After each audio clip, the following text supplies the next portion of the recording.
Last lecture में आप पढ़ रहे थे हाइड्रोलिक्स एंड न्यूमेटिक्स के ऊपर इंट्रोडक्शन चैप्टर, और आज हम पढ़ेंगे। लास्ट में अपन ने किया था सरफेस टेंशन। सरफेस टेंशन के बारे में मैंने आपको क्या बताया था। सरफेस टेंशन क्या होता है, जो फ्लूइड के फ्री सरफेस के टच में जो पार्टिकल्स होते हैं वो वन डायरेक्शनल फोर्स फील करते हैं, जिसके कारण वो आपस में अटैच होकर रहते हैं, जिसके कारण वो एक नेट की तरह बिहेव करते हैं।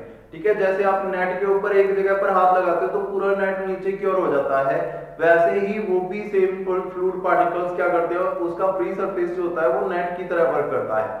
अगर आप एक जगह पर हाथ लगाओगे तो पूरा सरफेस नीचे होगा, ठीक है, उतना एरिया नहीं नीचे होगा जितने के ऊपर आपने फोर्स लगाई है। लेकिन वो जो सरफेस टेंशन है वो ज्यादा देर तक नहीं रहती। अगर आपने ज्यादा फोर्स लगा दी तो वो नेट फेल हो जाएगा, जिसके कारण वो फिर से लेवल में आ जाएगी, जिसके कारण क्या है, सरफेस टेंशन टूट जाएगी। अब नेक्स्ट आप पढ़ते हैं कैपिलैरिटी। नेक्स्ट है कैपिलैरिटी।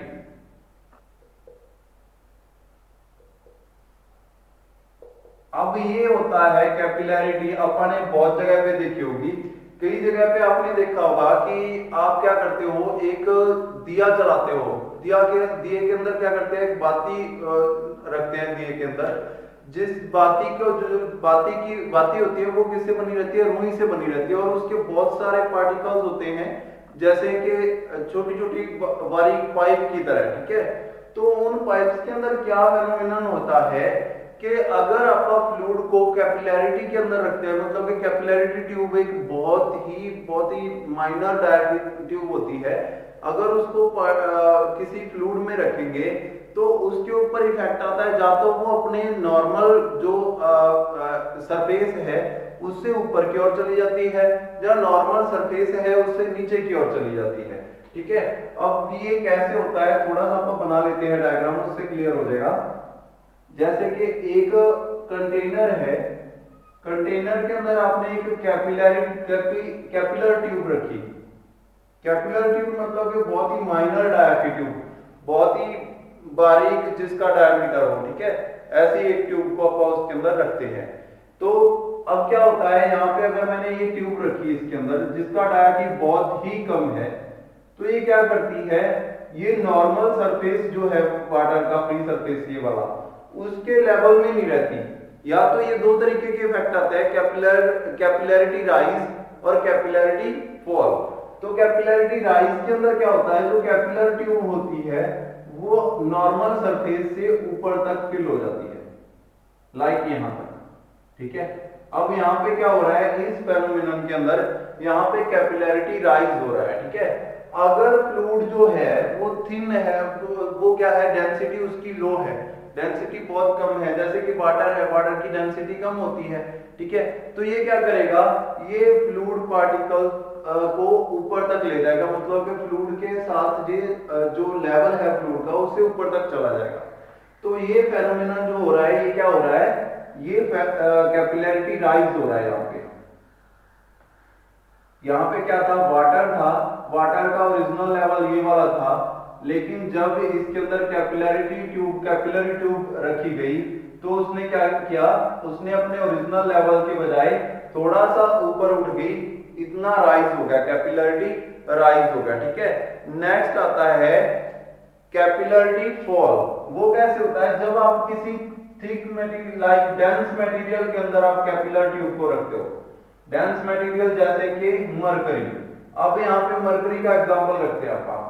तो मरकरी के अंदर अगर मैं सेम ट्यूब को रखूंगा जो कैपिलर ट्यूब है, अब उल्टा होगा, अब यहाँ पे कैपिलर राइज नहीं होगा, यहाँ पे क्या होगा, फॉल होगा, क्योंकि वो थिक मटेरियल है, जब इसके अंदर जाएगा वो कुछ ऐसी शेप बनाएगा और नीचे ही रह जाएगा। ठीक है, ओरिजिनल में वो यहां तक आ जाना चाहिए था। फ्लूइड जो है वो हमेशा लेवल बना के रखते हैं अपना।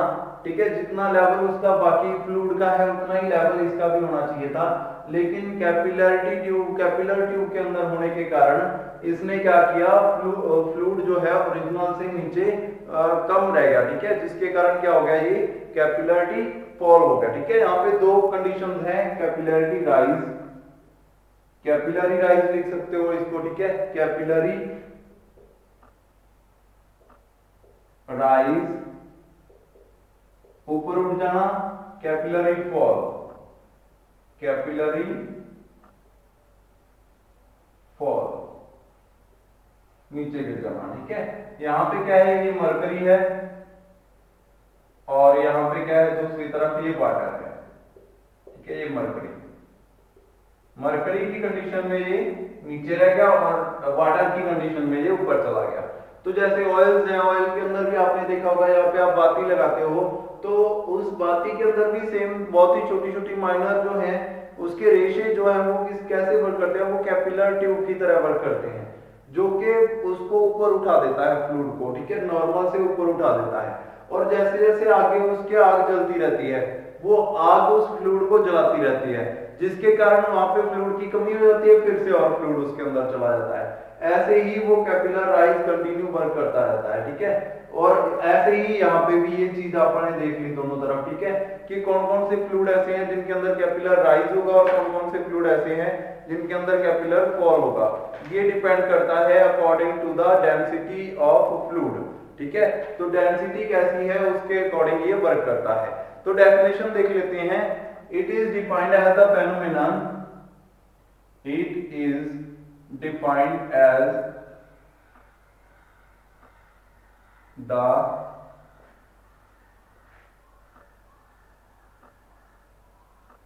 phenomena of rise or fall, rise or fall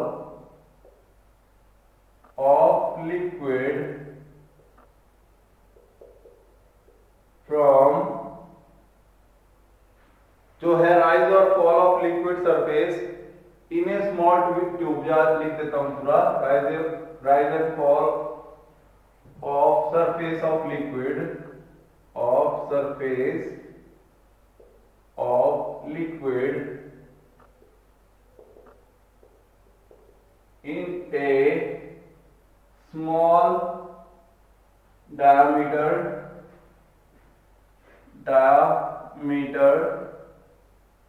tube.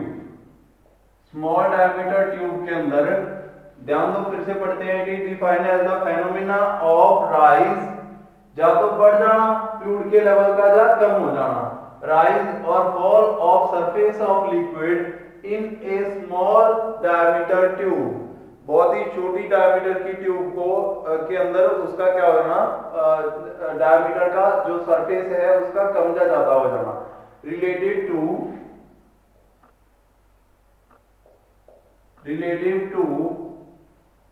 Original या free surface of water, free surface of water या लिक्विड, ओरिजिनल लिक्विड के सरफेस से ऊपर या नीचे उठ जाना इन ए स्मॉल डायमीटर ट्यूब, जिसको बोलते हैं कैपिलैरिटी ट्यूब या कैपिलरी ट्यूब, उसको बोलते हैं कैपिलरी ट्यूब। ठीक है, जो ट्यूब जो स्मॉल डायमीटर की ट्यूब होती है, स्मॉल डाया ट्यूब को क्या कहते हैं, कैपिलरी ट्यूब, कैपिलरी ट्यूब। ठीक है, तो ये कैपिलरी ट्यूब के अंदर ये फेनोमेना होता है। यहाँ पे क्या होता है, या तो फ्लूइड जो है, फ्लूइड पार्टिकल्स जो है ओरिजिनल लेवल से ऊपर चले जाते हैं या ओरिजिनल लेवल से थोड़े से नीचे रह जाते हैं, ये दोनों कंडीशंस आ सकती हैं। अब कौन सी कंडीशन में ये राइज होगा और कौन सी कंडीशन में ये फॉल होगा, ध्यान दो। यहाँ पे जब वाटर की बात करते हैं तो ये शेप कुछ ऐसी बन रही है कि वाटर जो है ओरिजिनल जो सरफेस है उससे साइडों से ज्यादा टच हो गया है। गिलास के अंदर देखना, गिलास के अंदर जब वाटर रखा जाता है या कोई भी कंटेनर है उसके अंदर जब वाटर रखा जाता है तो वो दोनों तरफ क्या करता है, एक फिलेट तैयार कर देता है, ऐसे फिलेट की शेप बना देता है दोनों तरफ। ठीक है, वो ऐसे स्ट्रेट नहीं रहता, वो ऐसे नीचे की ओर नहीं रहता, वो फ्री सरफेस के साइडों से ओरिजिनल लेवल से ऊपर टच कर लेता है, वो वहां तक वो अपना ज्वाइंट बना लेता है उसके साथ। ठीक है, यही फेनोमेना इसके अंदर भी हो रहा है। लेकिन जब आप उसके अंदर मरकरी पॉर करेंगे तो वो ऐसी शेप नहीं बनाएगी, वो ओरिजिनल से नीचे की ओर शेप बनाएगी। ठीक है, ऐसे ऐसी शेप बनाएगी मरकरी, ठीक है, जैसा कि यहाँ पे बना रखा है। गिलास के अंदर जब आप उसको डालोगे तो वो साइडों से फ्री सरफेस को टच नहीं करेगी, गिलास कंटेनर के सरफेस को टच नहीं करेगी, वो कुछ ऐसा एरिया बना लेगी दोनों कॉर्नर्स के ऊपर। अब जान दो, मैंने आपको बताया कि गिलास का एरिया बहुत ज्यादा होता है, ठीक है, जिसके अंदर जब आप फ्लूइड पार्टिकल्स को एंटर करते हो, जब उसके अंदर वाटर होगा तो वो क्या करेगा, ओरिजिनल से थोड़ा सा ऊपर टच कर लेगा, जैसा कि मैंने पहले बताया था ऐसे। तो जब आप इसका साइज कम करते जाओगे, गिलास का बहुत ही छोटा साइज, बहुत ही छोटा और माइनर, एक बाल के बराबर जब डायमीटर आ जाएगा, तो क्या होगा, ये जो टच किया है ना इसने ऊपर की ओर दोनों तरफ, ये दोनों आपस में मिल जाएंगे, जिसके कारण क्या होगा, एक छोटी ट्यूब का आप एग्जांपल लेते हैं, ये बहुत ही माइनर ट्यूब है। अब इसके अंदर क्या होगा, दोनों तरफ जब ऐसे ही शेप बनाएगा ये वाटर, तो ये क्या होंगे, आपस में मिल जाएंगे। ओरिजिनल लेवल यहां तक था, ठीक है, जब ये दोनों आपस में मिल गए तो ये दोनों वाटर यहाँ पे फिल हो जाएगा यहां तक अपने आप। जब दोनों तरफ ऊपर की ओर जगह बनाई और साइज कम होता गया तो दोनों एरियाज आपस में मिल जाएंगे, जिसके कारण अब वाटर फिर से थोड़ा सा ऊपर की ओर टच कर जाएगा, ठीक है, और फिर से दोनों अभी भी इतना एरिया कम है कि जो दोबारा टच किया उसके अंदर भी क्या हो गया, आपस में मिल गए ये दोनों, ठीक है, फिर से दोबारा टच करेगा, फिर से दोबारा, ऐसे करते करते जब तक ये साइज इसका इतना नहीं रह जाता कि बहुत ही कम, जो ऊपर उठने वाला एरिया है उसका साइज बहुत ही कम नहीं रह जाता, तब तक ये क्या होता जाएगा, ऊपर की ओर बढ़ता जाएगा, ठीक है। तो यहाँ पे क्या हो गया, एक कैपिलैरिटी राइज हो गया इसके अंदर, ठीक है। तो ये होता है सिर्फ वाटर के अंदर, जब इसने शेप कैसी बनाई हो, यू शेप, ठीक है, जब यू शेप बनाएगा, when liquid creates U shape in capillary tube,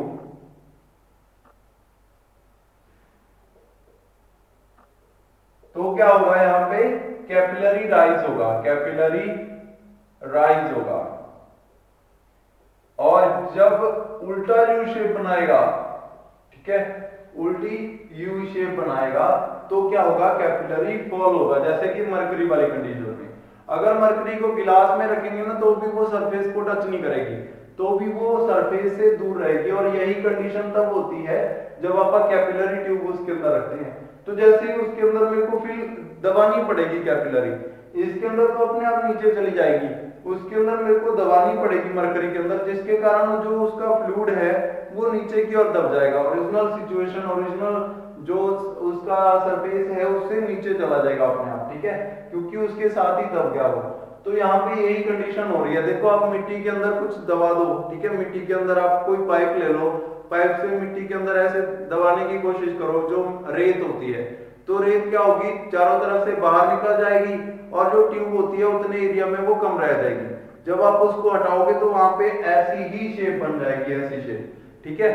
तो ये क्यों होगा, क्योंकि ट्यूब जो थी, जो उसका जो रेत थी, उसका जो है डेंसिटी बहुत ज्यादा थी, और पाइप ने उसको जब नीचे दबाया तो वो डेंसिटी के कारण चारों तरफ से तो बाहर आ गई, और पाइप वाले एरिया में वो नीचे चली गई। यही सिचुएशन इसके अंदर होती है जब आप मरकरी की बात करते हैं। लेकिन जो मैजिक होता है वो किसमें होता है, जब आप वाटर के अंदर वही कैपिलरी रखते हैं, तो वाटर जो है उसके सरफेस के अंदर टच करता करता उसको ऊपर उठा देता है, ठीक है। तो किन चीजों के ऊपर डिपेंड करती है कि जे राइज कितना होगा और फॉल कितना होगा।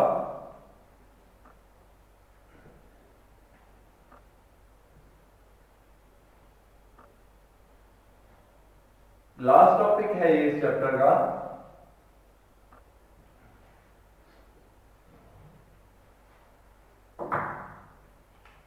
It depends upon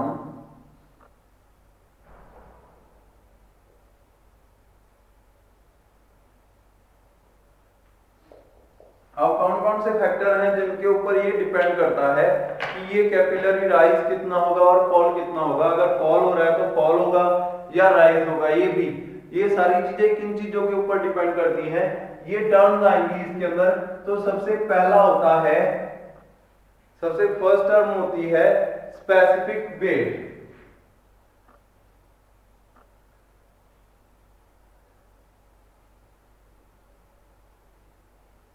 specific weight के ऊपर डिपेंड करता है कि कैपिलरी राइज होगा या कैपिलरी फॉल होगा। कैपिलरी राइज होगा तो कितना होगा, ठीक है। स्पेसिफिक वेट ऑफ जो मरकरी है उसका ज्यादा है और स्पेसिफिक वेट ऑफ वाटर जो है वो कम है, तो ऑब्वियस है कि जो कैपिलरी ट्यूब है उसके अंदर राइज किसका ज्यादा होगा, वाटर का होगा, और फॉल किसका ज्यादा होगा, मरकरी का होगा, ठीक है। नेक्स्ट आता है सेकंड, अगर पॉइंट मैं बताऊं कि किन चीजों के ऊपर डिपेंड करती है, तो diameter of the tube, diameter of the tube. अब यहाँ पे ट्यूब का डायमीटर जो होता है वो डिपेंड करता है, उस अलग अलग तरीके की कैपिलरी ट्यूब्स आती हैं, कुछ तो बहुत ही माइनर डायमीटर की ट्यूब्स आती हैं, कुछ का एरिया थोड़ा सा ज्यादा होता है, ठीक है। तो अलग अलग डायमीटर की ट्यूब्स होती हैं जिसके कारण ये डिसाइड किया जा सकता है कि अगर ज्यादा डायमीटर होगा तो कैपिलरी राइज कम होगा, अगर कम डायमीटर होगा तो कैपिलरी राइज ज्यादा होगा, ठीक है। जितना डायमीटर कम होगा उतना ही वाटर जो है ऊपर तक जाएगा। तो ये भी होता है कि इसके अंदर ड्यू टू जो है डायमीटर ऑफ द ट्यूब, ये भी डिपेंड करता है कि कैपिलरी राइज कितना होगा। नेक्स्ट आप कह सकते हैं surface tension of the liquid, surface tension of the liquid, surface tension of the liquid. तो सरफेस टेंशन भी एक जो अपन अभी पढ़ के आए हैं, सरफेस टेंशन क्या होता है, फ्लूइड के जो फ्री सरफेस के ऊपर पार्टिकल्स होते हैं वो एक दूसरे को अपनी ओर खींचते हैं, तो उसके कारण भी ये डिपेंड करता है कि फ्लूइड जो है वो कितना राइज होगा या कितना फॉल होगा, ठीक है। तो यहाँ पे ये तीन चीजें आ गई जिनके कारण कैपिलरी राइज या कैपिलरी फॉल पता चलता है कि कितना होगा, ठीक है।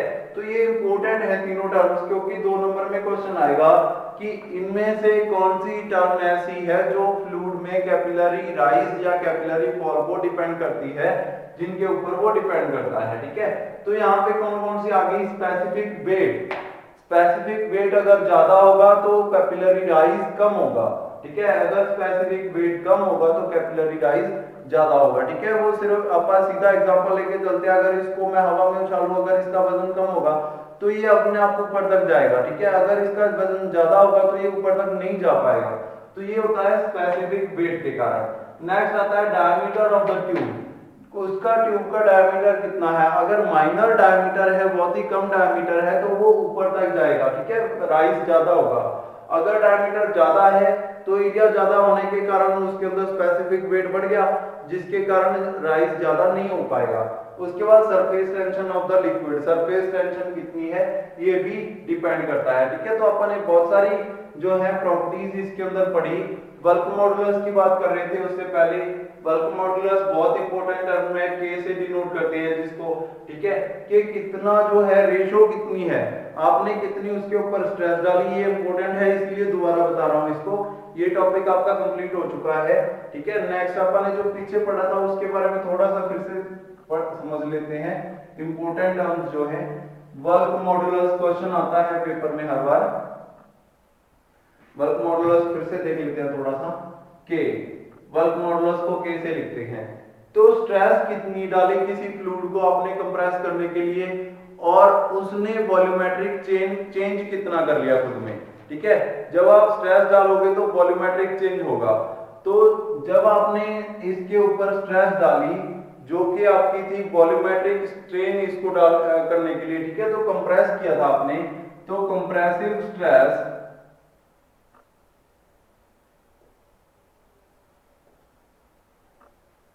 मतलब कि उसको कंप्रेस किया, तो उसने क्या किया, फोर्स कितनी डाली, ओरिजिनल में ये है कंप्रेसिव स्ट्रेस जो होती है वो फोर्स के बराबर रहती है, तो कितना आपने उसको फोर्स किया कंप्रेस करने के लिए, और कितना वो कंप्रेस हो गया, ठीक है। Compressive stress divided by volumetric change कितना आया, वॉल्यूमेट्रिक स्ट्रेन, ठीक है, compressive stress divided by volumetric strain, ठीक है। ये फार्मूला जो है बहुत इंपॉर्टेंट है, पेपर में हर बार पूछता है, इसलिए आपको दोबारा बता दिया।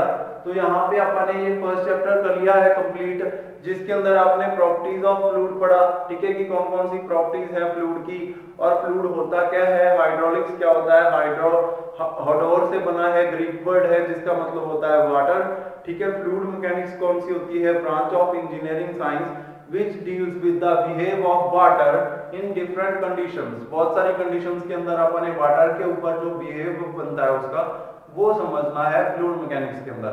तो ये टर्म्स जो है ये 2-2 नंबर में क्वेश्चन अगर आपको ऑफलाइन पेपर होता है तो 2-2 नंबर के अंदर ये टर्म्स आती हैं।